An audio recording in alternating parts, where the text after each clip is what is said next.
Hello, it's time for another episode of Discipleship Today. My name is Bob Benson. I pastor Christ Lutheran LCMC Church in Bemis Point. We're on the corner of Dutch Hollow and 430. Been in there renovating the building and working in people's lives. Today we're going to talk about John 13, and I'm going to read a handful of verses here from my ESV, English Standard Version Bible, and then we're going to talk about it a little bit.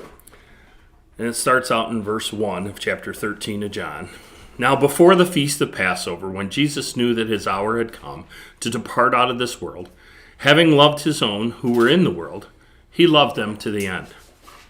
During supper, when the devil had already put it in the heart of Judas Iscariot, Simon's son, to betray him, Jesus, knowing that the Father had given all things into his hands, and that he had come from God and was going back to God, rose from supper.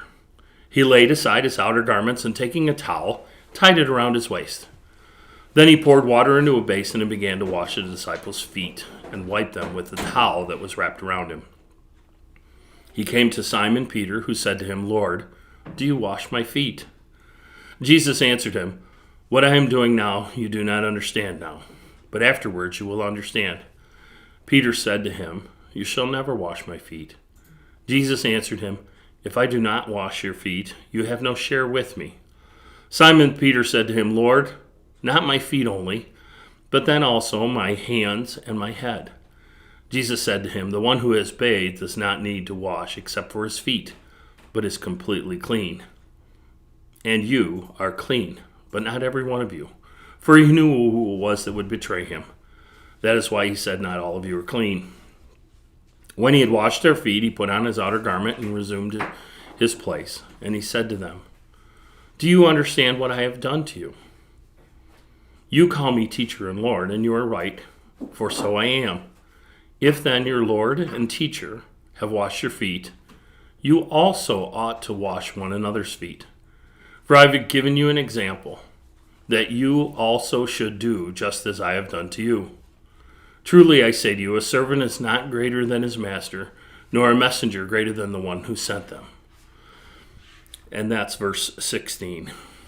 In this section of Scripture, we get the teacher, the rabbi, and I think that's an interesting term when you use the term rabbi. It means my teacher. There's a personal investment in that relationship. In this section of Scripture, the rabbi washes the student's feet. And in discipleship, isn't that sometimes what we need to do as we pour into somebody? We need to serve them. We need to become a servant to them. He says here that no master is better than his student and no student better than the master. That's really what we're aiming to do as we disciple people. We're aiming to teach them what it is it takes to be that rabbi, that teacher, that discipler. And a lot of what we do is, as we disciple, we just listen to each other. We live life together. My disciples know that if they were in trouble, if they needed anything at any time, they could call me and I would be there instantly for them. And we need that kind of relationship with disciples. But we also need to serve them. There are times when we need to drop everything that we're doing and just be there for them. And I think that's an interesting reminder that we all need occasionally. It's not that I'm leading people along, but I want them to look more and more like Jesus.